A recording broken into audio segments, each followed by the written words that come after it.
Hey, Don. Hey, Jacob. Ah! What was that? Hot take! And start again.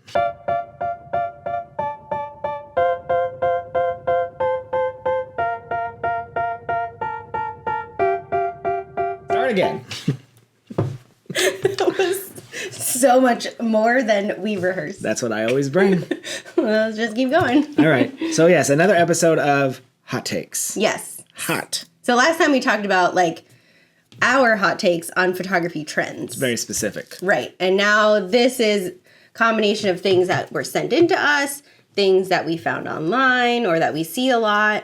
And we just thought we'd chat about it. And we haven't discussed what our take on any of these are. No, we've picked out, like, which topics we're going to pick, but we don't know how the other person feels. Oh, so we just go right into it? Yeah, let's do it. All right.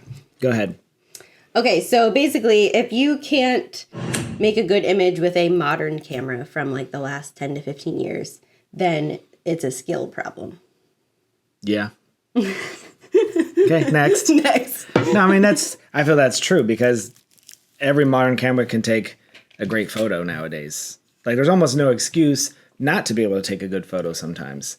At least a properly exposed photo. Well, I was going to say, so what's the definition of a good photo? I don't know. I've never taken one, so I'll let you know when I get one, but Just I'm not sure how. mediocre. It just happens. Jacob gets lots of Yeah. mediocre ones.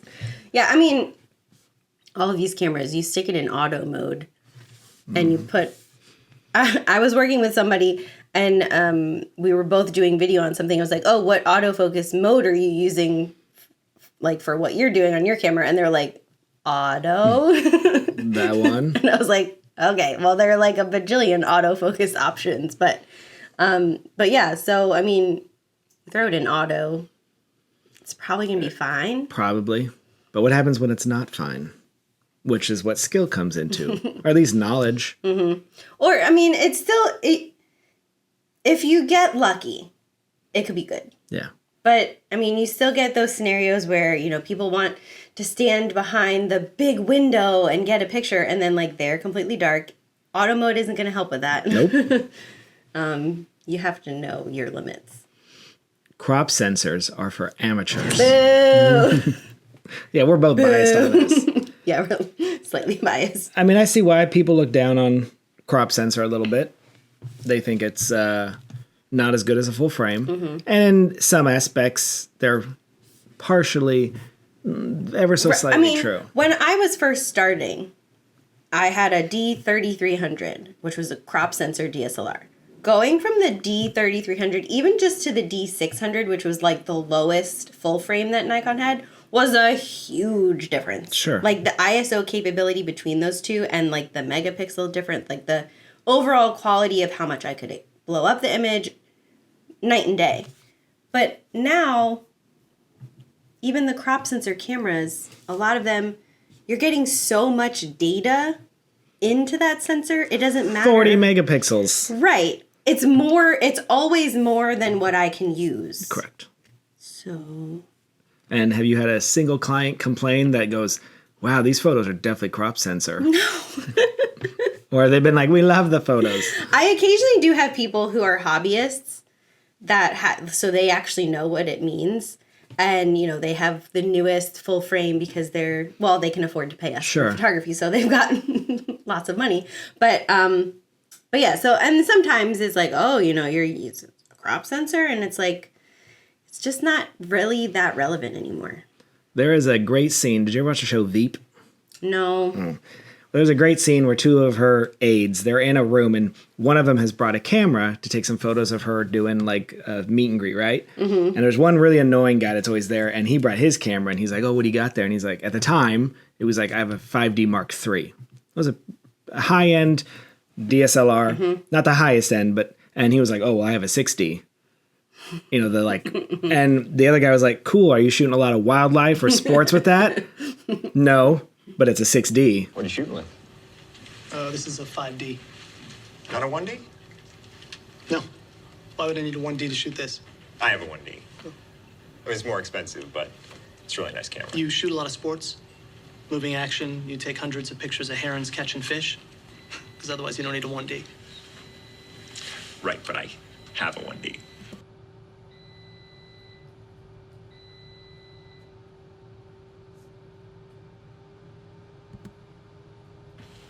are you shooting with? This is a 5D. Not a 1D? No. Why would I need a 1D to shoot this? I have a 1D. It's more expensive, but it's a really nice camera. You shoot a lot of sports, moving action. You take hundreds of pictures of herons catching fish, because otherwise you don't need a 1D. Right, but I have a 1D. And I always think of that too. Okay, well, that's great that you have that, but it's a completely unused tool. Right. And And our- your final image, you're cropping down to so little of what your camera created for you. All right, big one. AI is going to ruin photography. Half, maybe. I don't think for what we do, weddings, events, and family photos, AI will never replace that. It's unreplaceable.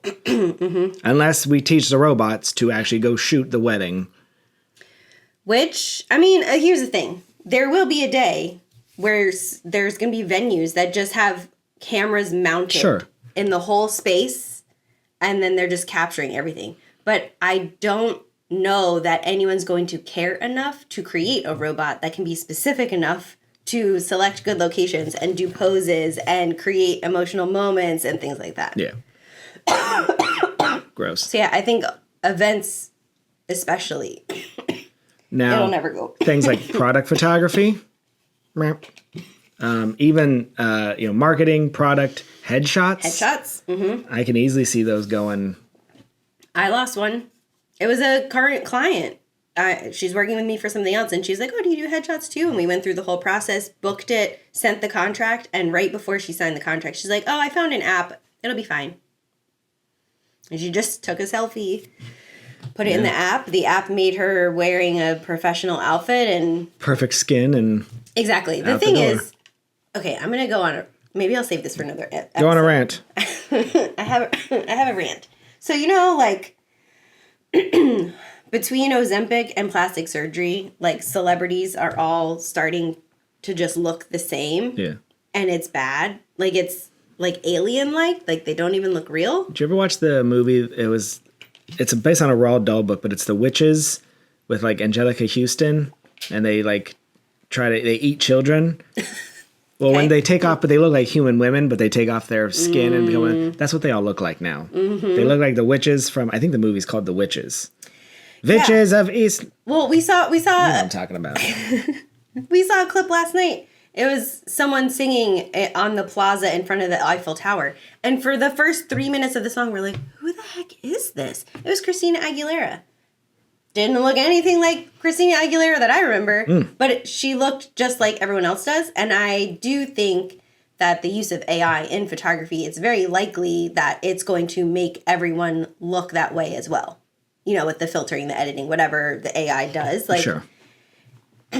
we're like traveling towards this homogeneousness where everything's going to look the same. So I do think there's going to be a bounce back where even for product photography, headshots, whatever, there's going to be like a section of people who were like, nope, we don't want this to look, we don't want it to look like everyone else's. Yeah, we will go overboard. We always do, and the pendulum will swing back a little bit, but it's. And right now, everyone's so used to seeing themselves.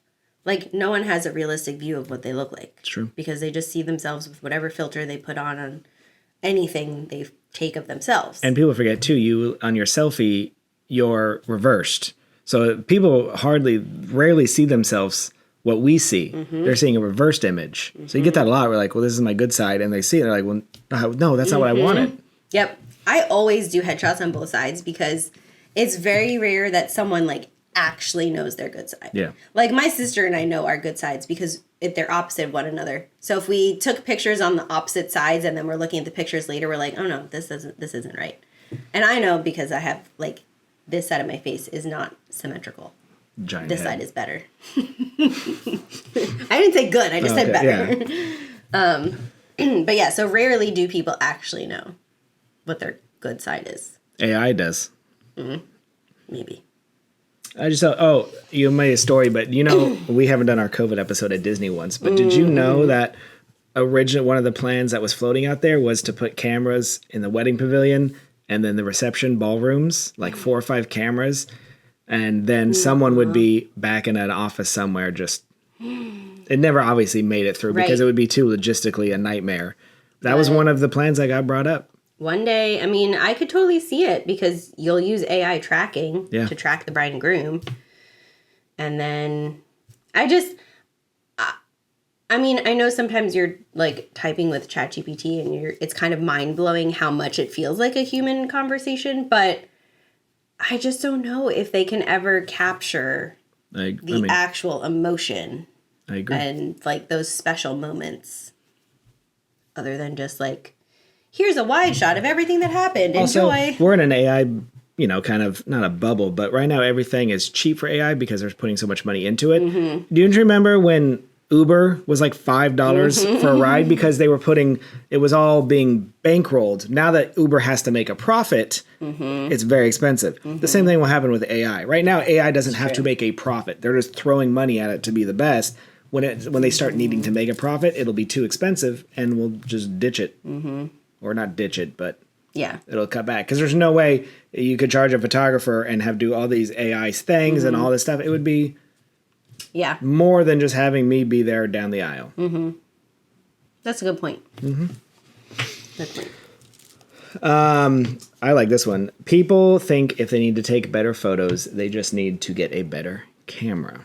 And then the flip of that, a photographer who knows what they're doing will do it better with an iPhone than someone who doesn't know what they're doing with $10,000 of gear. Those are two kind of like flip sides of it.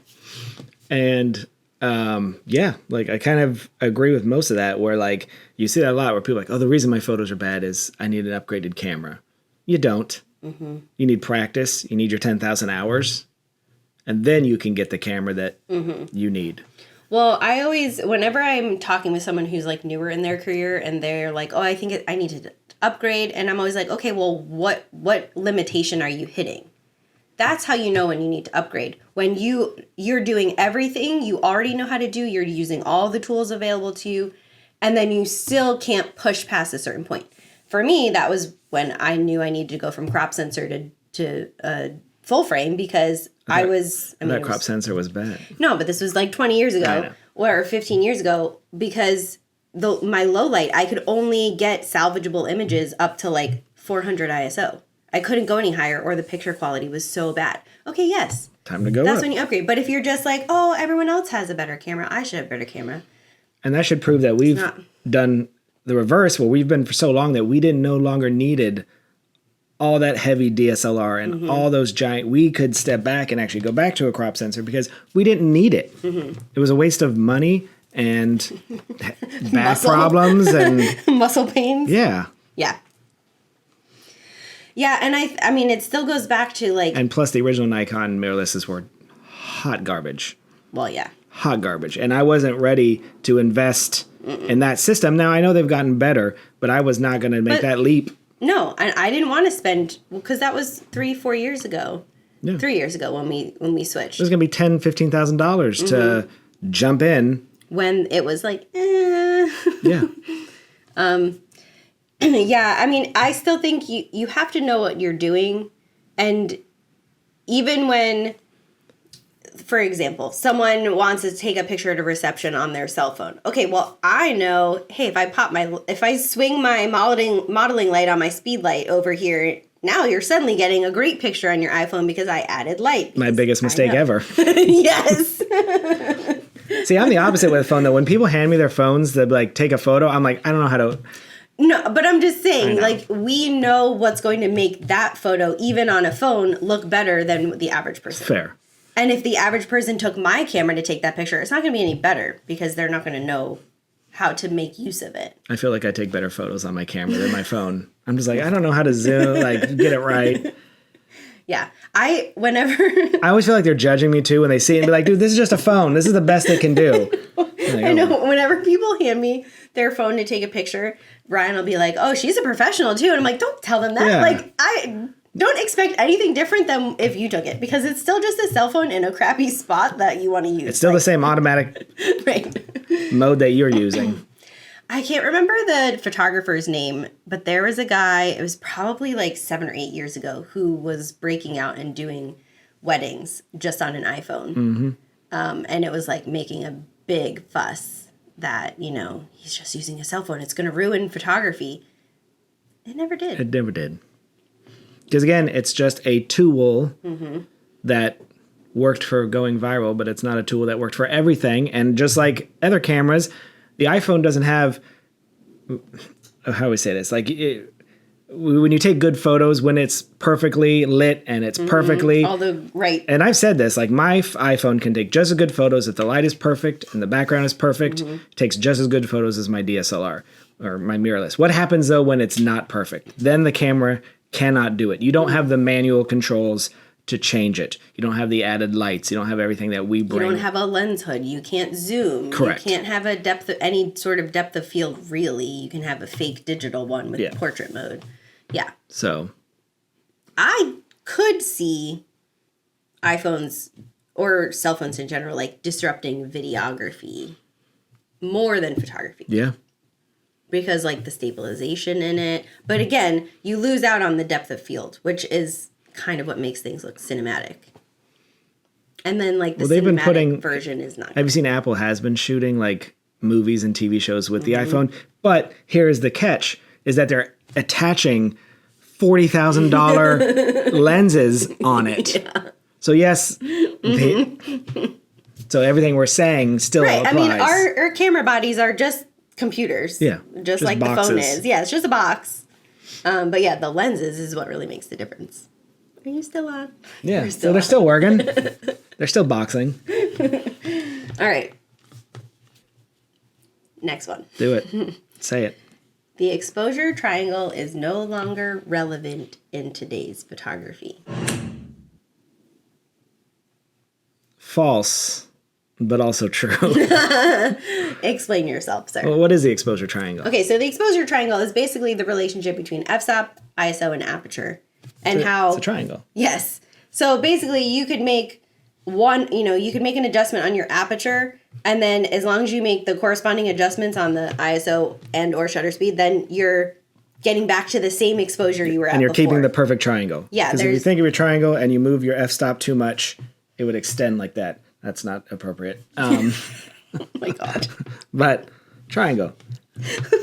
So in theory, if you were to keep that triangle perfect, your exposure would be well, not even perfect, but it's just the relationship that like if you change one, let's say like, oh, I just realized my ISO is at 2500 and I really don't want to shoot that high. If I lower my ISO 2 clicks, I can just bring down my aperture 2 clicks or my shutter speed 2 clicks, and I'm back to the same base exposure that I had before. yes. So the actual triangle is still relevant. It will always be relevant because it's science. Like you can't not just dismiss it. But I think with today's technologies, you could not know what it is. You can not know what it is, and then you can easily fix it in camera post-production, like, you know what I mean? You can completely bungle it and not even be close, and then you're just in Lightroom going boink, boink, boink, and you're back. Yeah, or you're shooting mirrorless, so you're seeing everything, and you just say, oh, it's too dark. Let me turn this dial. Oh, look, it's brighter now. Perfect. I'm going to die. Why are you coughing so much?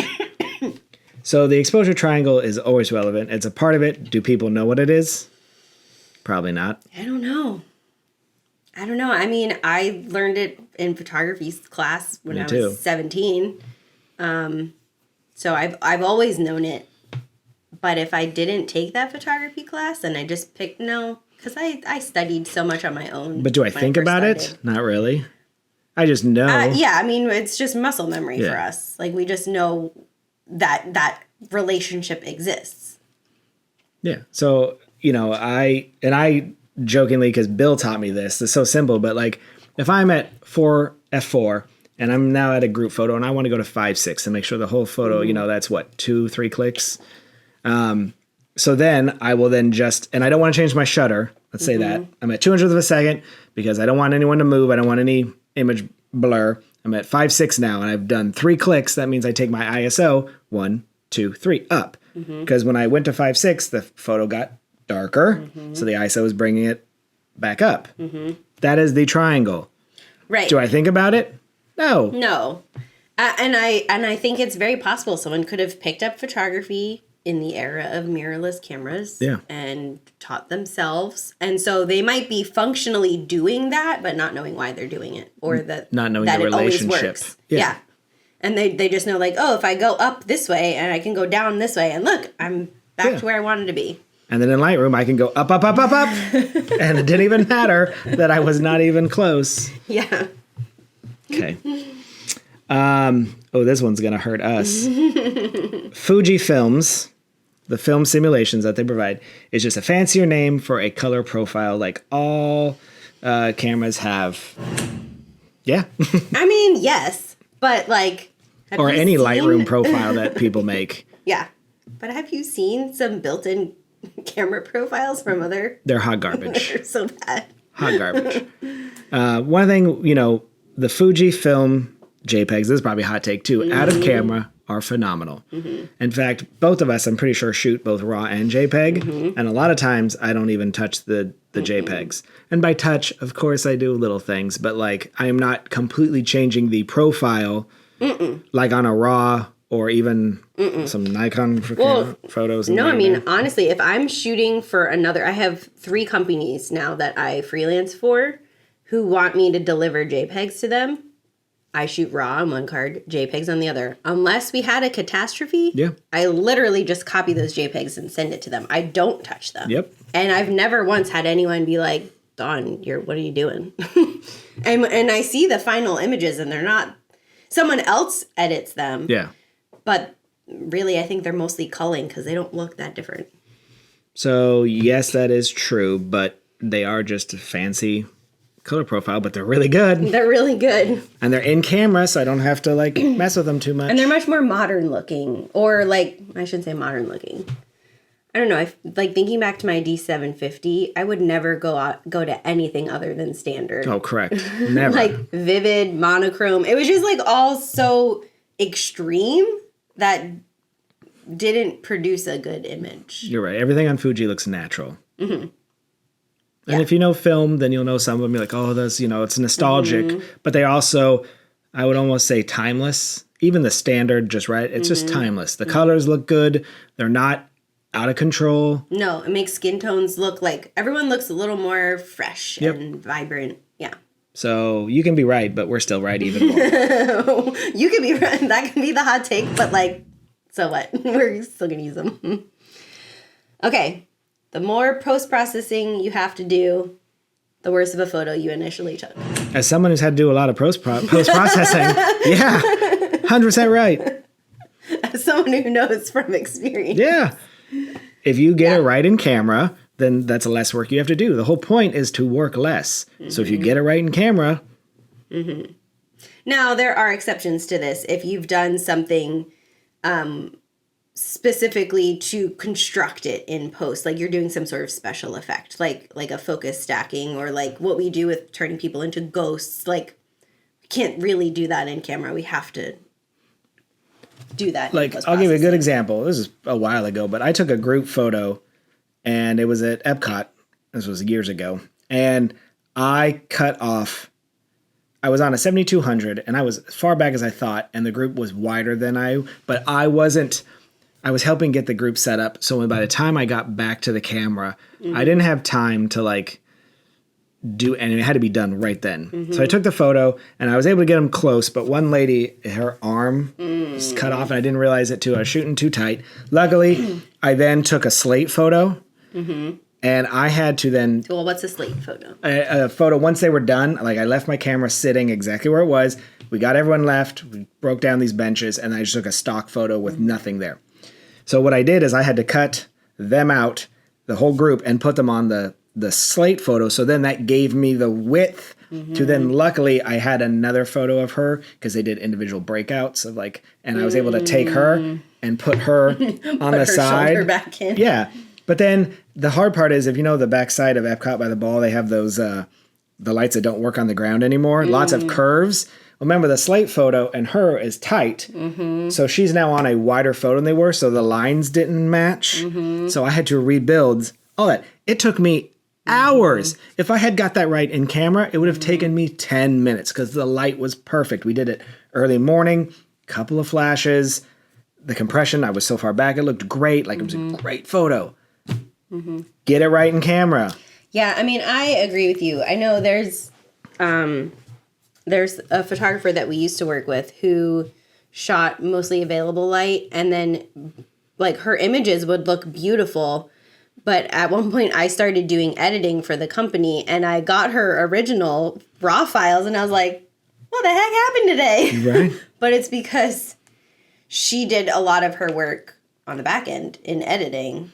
And her final images were great, but like as a business owner, Yeah. you could have just gotten it. It could have just been great initially. Whether it was available light or you use flash, like whatever tool you needed to do. I think she would just like shoot on the same white balance and then like do all the color grading afterwards instead of changing the white balance. And that's fine if that's what you want to do, but that's so much work. That's time is money. You're now making $8 an hour. Yep. After talking to the couple, shooting the wedding, editing. Yeah. Yep. Oh, this is definitely my hot take. All cameras should have a viewfinder. And I will die on that hill. I think... Versus just having an LCD screen. I think they're both great, and in situations, I'm glad we have LCD screens that can flip out, because there's old positions on the ground where, like, I needed an LCD screen. But I feel that, and this is probably old man Jacob talking, that photography is done in the viewfinder. There's something about looking and actually I can focus and see distractions. I can see people in the background. I can see all this stuff. When I just use an LCD screen, I don't even focus on it. Like, I don't even... I don't know. I feel like photography gets lost when it's just looking at the back. You're not actually looking at the scene. You're just looking at a TV show of your wedding, right? Yeah. I agree. I have the Fujifilm X-M5. That is like my little play camera. It's in my purse all the time, so I'm ready to go to take crop pictures. sensor? Yes. Garbage. Take pictures whenever I want. And it is very small and compact. Basically, it's like, well, I wanted the X100VI, which has the fixed lens on it, and that everybody wanted, and I was on a wait list for forever. I think it's still a back order. It probably is. And after I waited like 5 months, the XM5 came out, and it was half the price, and I could put whatever lens I wanted to on it, and seeing as how I already had a bunch of Fujifilm lenses, and like the interior of it was very similar, like the sensor, like all that stuff. However, it doesn't have a viewfinder. And at first I was like, well, this isn't for work. Like, this is for fun. This is if I'm on vacation. This is I'm with my nephew, whatever. It matters. The number of times I put the camera up to my face and there's nothing to look at. Viewfinders matter. And honestly, when I'm outside, that's when I struggle the most. You really can't see on a screen because there's glare, the sunlight, like... I'm on your side. Hard. Don't yell at me. I'm not. I'm just saying, like, it is hard. I could never work professionally on a camera without a viewfinder. I just think that photography lives in the viewfinder. Like, you need that separation of church and state where you can just look at and you can see exactly what you need to see. And I don't think you do that with a viewfinder. Yeah. Because you're just looking at everything. Yeah. And the times that I'm using the LCD screen professionally is like, it's a giant pit on the dance floor and I've got my camera up overhead and I have the screen flipped down and the composition doesn't matter as much. As long as my subject is mostly in the middle, cool. You know, like during the hora at a bar mitzvah or whatever, like, because I can't. A group photo when you're not, even with a ladder, you're like, oh, I'm not tall enough. Holding it up and be able to look down, but nothing else is moving. You already know you're seen. Yeah. Or like you were saying, you know, something where you have to be so far down on the ground. Yeah. And either you can't lay down yourself or, you know, it doesn't make sense to you, whatever, where you can have this screen flipped out. But otherwise. Viewfinder all day. Okay. Many people who call themselves photographers are really just gear collectors. Are we thinking of anyone in particular? Should we say names? We can write them down and turn it around. I mean, there's probably some hot truth in that somewhere. I feel like we are kind of the opposite, where like neither of us care about gear. We really don't. When Yeah, people start talking about at a wedding, like, oh, what cameras you have? I'm like, I don't know. That's when I have never cared about gear. Yeah. I care about what I have and what I need, but I'm never like wanting the next big thing. I've never cared. Like, I have the same 8200s. I know. Everyone's like, no, I went to the 300. Now I'm on the 400. I'm like, Yeah. my 200s are still working fine, guys. I mean, you just got one, but everyone's got these touch screen. I know. Well, so I did. Like, I feel like when I really am investing in new stuff, it's because it's offering me something that like I wish I had. So I already ruined the hot shoe on my XH2 once because the speed light and modifier was too heavy. So I just got the new 480, the Godox 480, which is like little baby speed light, but almost like 90% as powerful as the one I had before. And considering I'm normally at like 8th power or below, it's probably gonna be fine. For us to get new gear, it requires something to break. Yes, yes. Multiple times. Like, I don't want to do that to my shutter again. Yeah. So how can I avoid that? Do you know how many times I have replaced my hot shoe on my on-camera flash? Because you know how they get loose? Oh, uh-huh. And I go rip it over and then tie it. And then I purchase the like replacement hot shoes. Or that just becomes an off-camera light. Yeah. So eventually I should just buy another one. But I'm like, this is fine. Yeah, I mean, I get tempted for fun cameras. Yeah. You know, like I just said, talking about I wanted the X100VI, but I waited. I ended up getting the XM5. The X half was very tempting. Much tempt. But I mean, I use those. Like the XM5 literally is in my bag all the time, and whenever I want, to take a picture or video, like I have it with me. So yeah, so I think it can be both. You could be a legit photographer, but like genuinely enjoy collecting gear, but then other people just like, what do you need all that gear for? What are you using it for? You're not even shooting. Because there's no purpose. You just do it to do it. Yeah. But I see that in a lot of, and I'll say hobbies, even though this is not a hobby to us, but one of my hobbies is board games. And online, you'll see a lot of people showing off their collection, and it is 1,000 board games that are still in shrink. You're not a board gamer, you're a collector. And that's fine, but you see that in all hobbies. Oh, 100%. Count how many books are actually, I did just count how many books are in this room. There are 275. In case you were wondering. You're a collector. Have I read? I've read like 90% of them. The ones I haven't read yet were sent to me, like from publishers. But I mean, I totally understand collecting, and we're not collector shaming. No. But but in relation to like people who call themselves photographers, but really they just like collecting photography. Yeah. And I like collecting money, not spending money on stupid gear.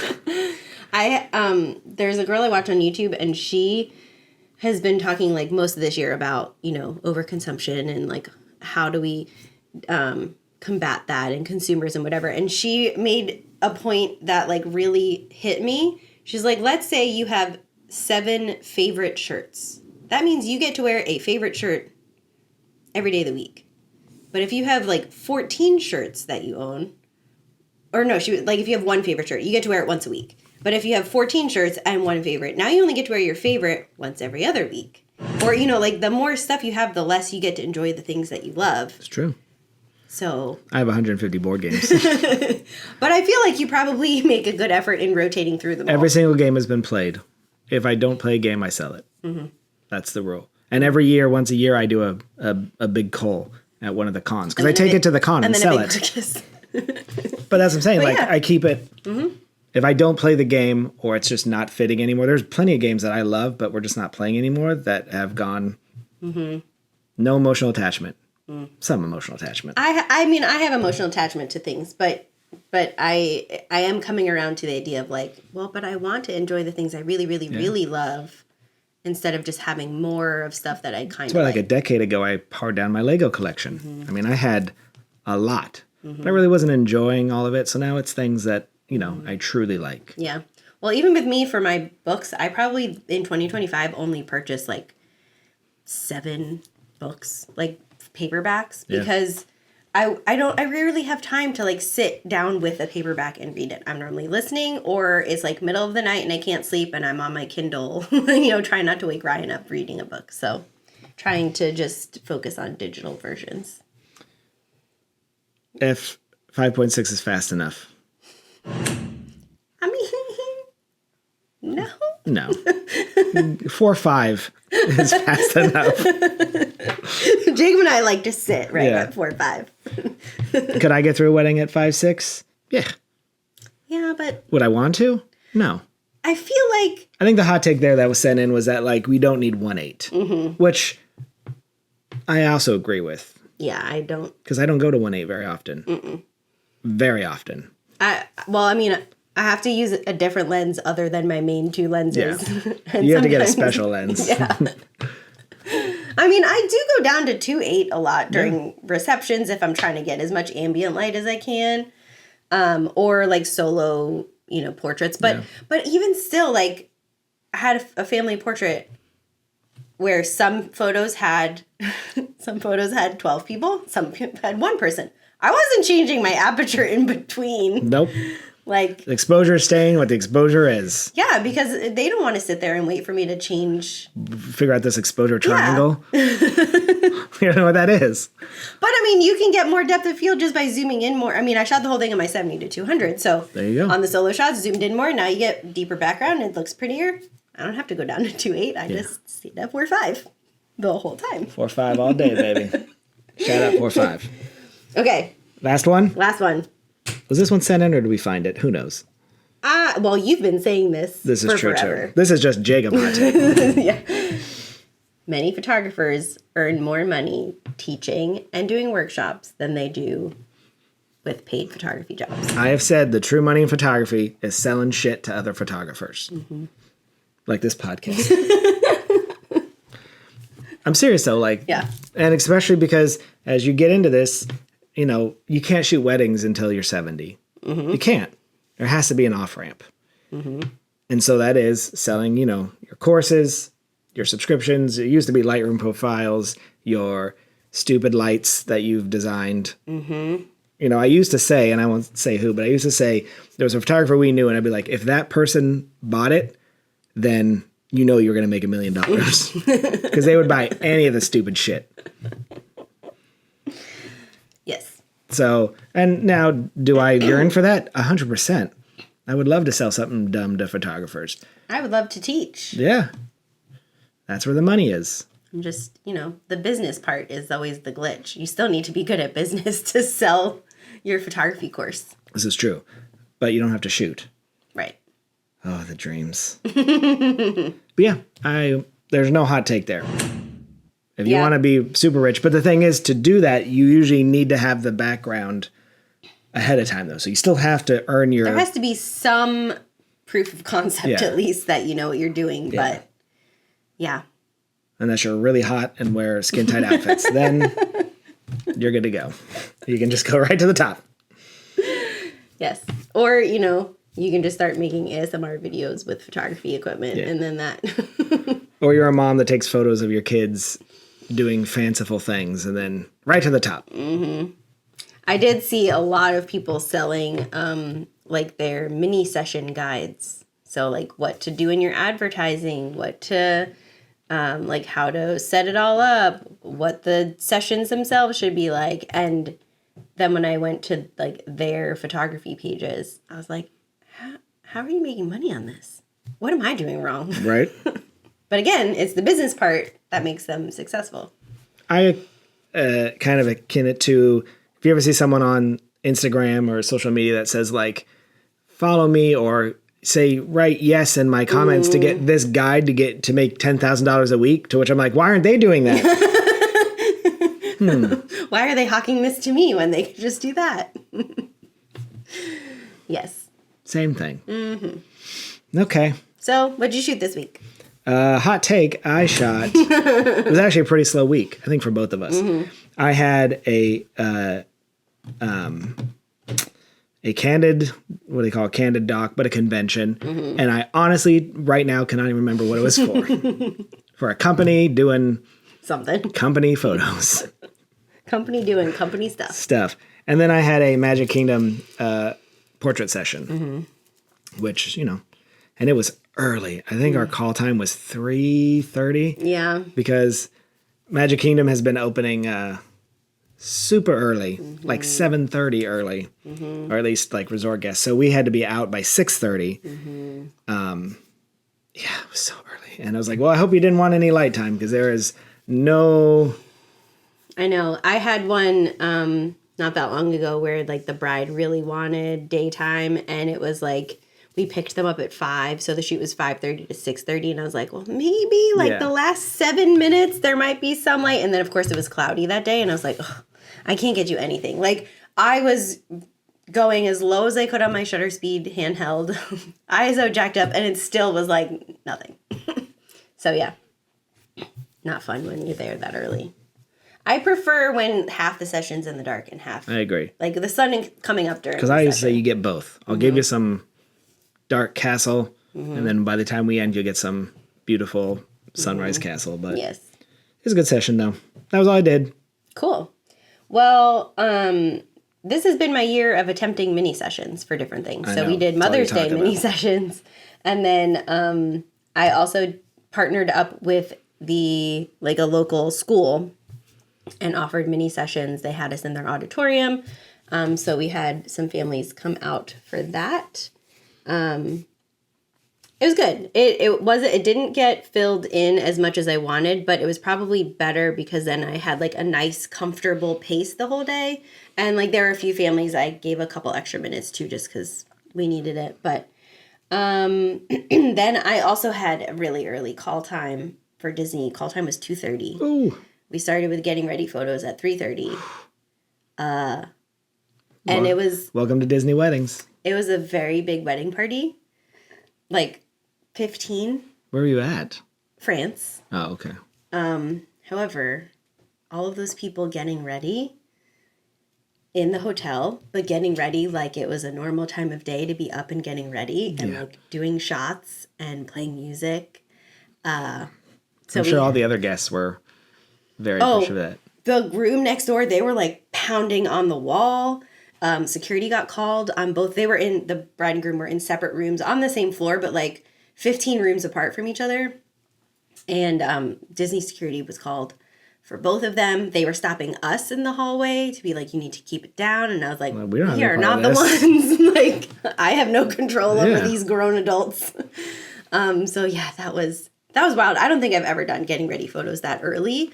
And certainly not in like common space. I have, but yeah, usually the few that I've done that early for like a Magic Kingdom wedding or something, it's usually like a bride and 2 bridesmaids, and they're just sleeping and getting hair and makeup. Like it's very calm and quiet. No, this was like never like the music was on and just like talking and everyone laughing, whatever, and the guys were knocking back shots and then they had guests in like on the same floor who were out walking around. Also, I don't know if they were still drunk from the night before or what, but they were like, "Hey man, congratulations!" And we're like, "Oh my god, it's 3:30 in the morning." So it was crazy. And then I partnered up with a realtor. She does client appreciation events for her clients, like once a quarter, twice a year. And this time she rented out this cute little greenhouse on a farm and had me come and do free family photos. Oh. So like she paid me, but then her clients could all come in and sign up. I just delivered one edited picture from each family, but there was like, it was a farm. And then like a big white greenhouse with glass windows all the way around, white ceiling, white floor.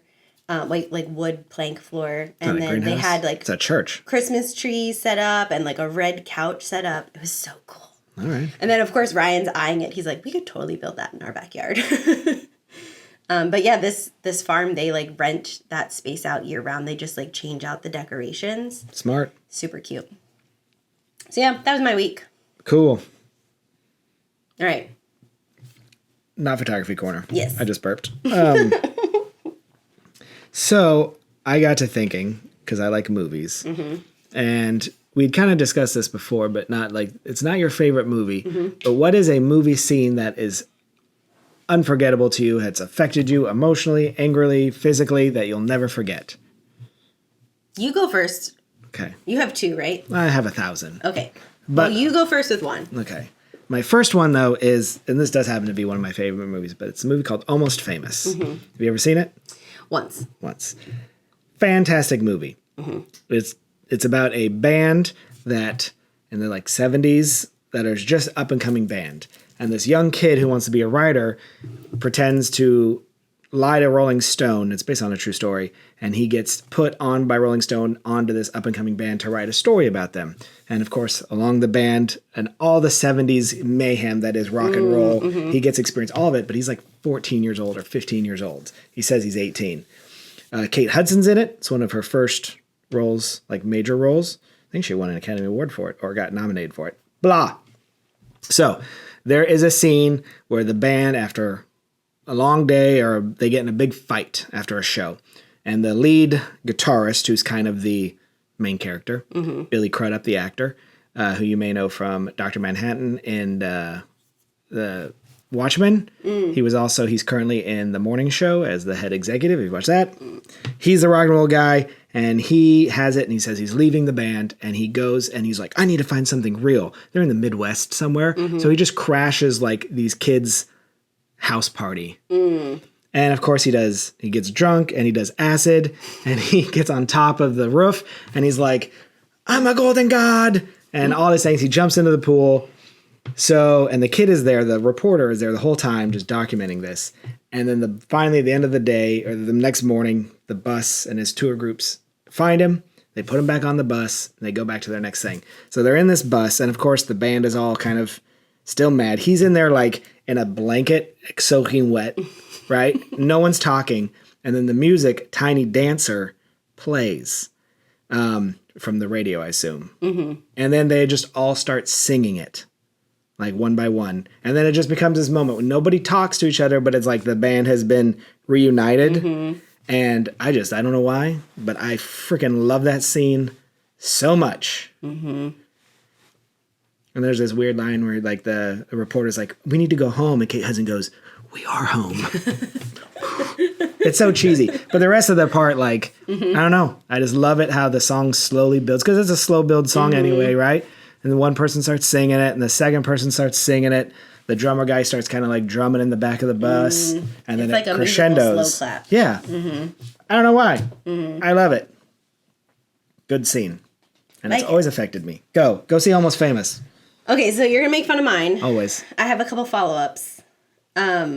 So, again, you mentioned this doesn't have to be like a favorite movie. Yeah, it could be a crappy movie. But, I mean, I still liked it. But Save the Last Dance. I'm waiting. Just go ahead and make fun of me now. I'm just going to leave. So anyways, at the end, come back. Continue. I'm just going to sit here and talk to myself. You made a mockery of my... Well, but, Okay, Julia Stiles. Okay, so- Continue. I mean, that came out like a bajillion years ago. Yeah. When I was... Is this the one where the white girl tells the black people how to dance R&B? Because she went to Juilliard? Is that... Am I off base on that one? Okay, it's more how... Okay, so the last scene, or not the last scene, but like when she comes back to do her audition, her Juilliard audition after, at the end of the movie. It's more like the whole collection of it and the song that was playing. So the song that was playing was All or Nothing. And then that song, I mean, obviously it's the feel-good sense of like, look, she did her audition, she like came back from the trauma that she'd been through, yada, yada. So all of that, but then tied into the song, which is All or Nothing. And then that became like our anthem for our track and cross country team. Like we all used to like listen to that right before races and sing it together. And it was like all connected. You can't tell me what's impactful and what isn't. I haven't said a word. Your face is I saying haven't everything. said a word. But that's just been, that had, well, I mean, even still, like, that's like the amp up song, the like, give it everything you have, like, don't give up on things. Go ahead. It's awesome. I love it. No notes. I hate you. In the comments, tell her how right she is. There's no right or wrong. I haven't said a word. I plead the fifth. Do you have another one you'd like to share to recover from Well, I mean, mine? I can't be anything as emotional as that. Like, nothing could affect me as good as Julia Stiles. Is this episode over yet? Yeah. I mean, I was going to say, the scene from Toy Story 3 when they're about to all die. And what's the fucking horse's name? Bullseye. And he's like kicking, trying to get out. And like Jesse just puts his hand on him and just stops him. That fucking gets me. So, okay, so I have one that like But Julia Stiles, totally got me, but I can't dancing, talk about it yet because her you haven't white seen people the movie dancing, yet. that's good too. Anyways, so there's a movie that recently came out that Jacob hasn't seen yet. I mean, I've seen the play. How much different can it be? But the scene where the two main characters, it's like right before they separate for forever and they're on opposite sides of the wall. Sobbing, I tell you, like the whole theater just cracked at that same moment. Wicked sobbing or just normal? Wicked sobbing.